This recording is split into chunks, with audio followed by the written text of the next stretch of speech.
سورة البقرہ آیت نمبر 273۔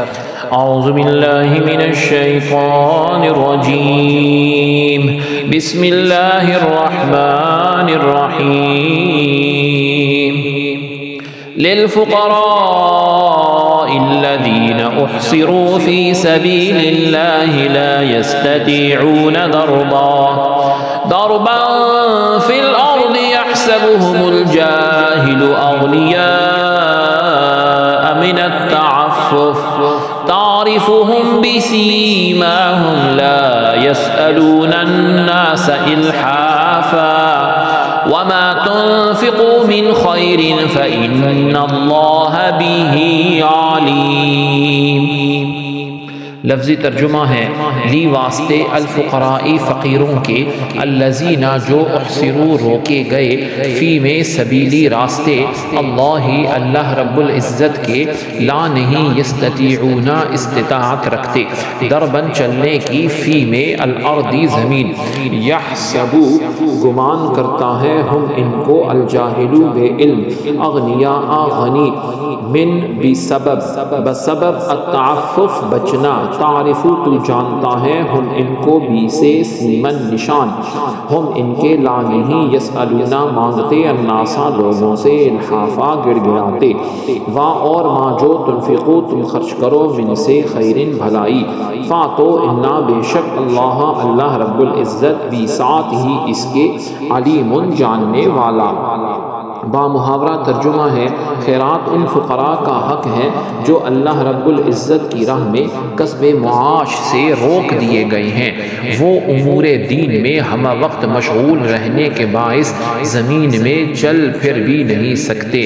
ان کے زہدن طمع سے باز رہنے کے باعث نادان جو ان کے حال سے بے خبر ہے، انہیں مالدار سمجھے ہوئے ہیں، تم انہیں ان کی صورت سے پہچان لوگے، وہ لوگوں سے بالکل سوال ہی نہیں کرتے کہ کہیں مخلوق کے سامنے گڑ گڑانا نہ پڑے، اور تم جو مال بھی خرچ کرو گے تو بے شک اللہ رب العزت اسے خوب جانتا ہے۔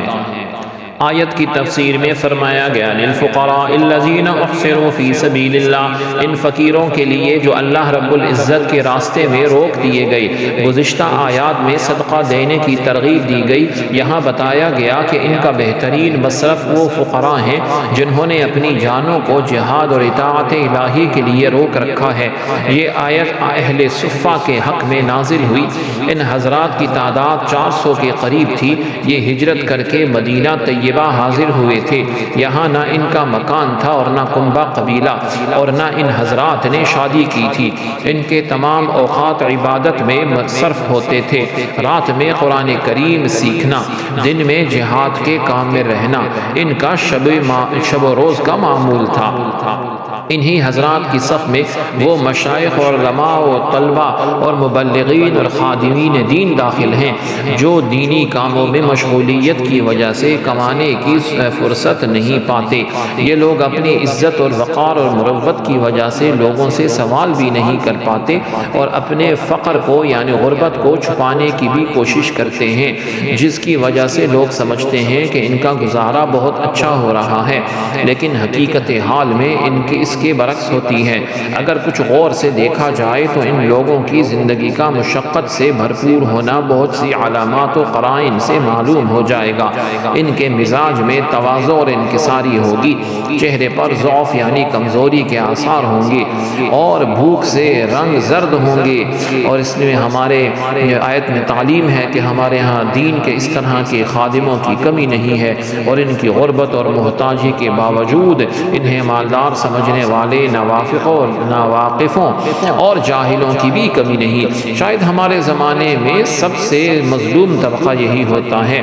اس چیز کا اندازہ اس سے لگایا جا سکتا ہے کہ لوگ اپنے بچوں کو عالم اس لیے نہیں بناتے کہ یہ کھائیں گے کہاں سے، جب اس بات کا علم ہے تو یہ بھی تو سوچنا چاہیے کہ علماء اور خادمین دین موجود ہیں، وہ کیسے گزارا کر رہے ہوں گے۔ اصحاب صفہ کی حالت پر مذکورہ آیت مبارکہ کا نزول صرف کوئی تاریخی واقعہ بیان کرنے کے لیے نہیں ہے، بلکہ ہمیں سمجھانے کے لیے، نصیحت کرنے کے لیے اور ترغیب دینے کے لیے ہے۔ علماء اور مبلغین کی گھروں کی پریشانیاں جو ہیں وہ ختم کر دیں، پھر دیکھیں کہ دین کا کام کیسے